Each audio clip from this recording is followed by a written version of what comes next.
त्या ठिकाणी अंतिम होईल।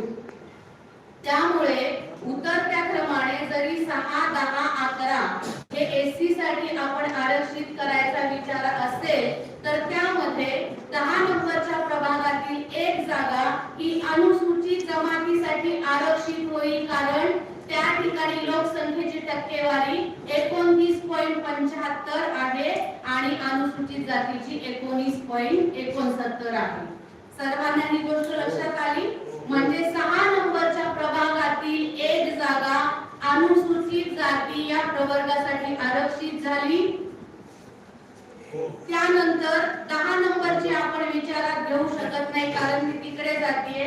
त्याच्या पुढची 11 नंबरची जागा आपली अनुसूचित जातीसाठी एक जागा आरक्षित होत आहे, कारण 11 नंबरचा प्रभाग हा अनुसूचित जमातीच्या आरक्षणामध्ये येत नाही, ते डुप्लिकेशन त्या ठिकाणी नाही।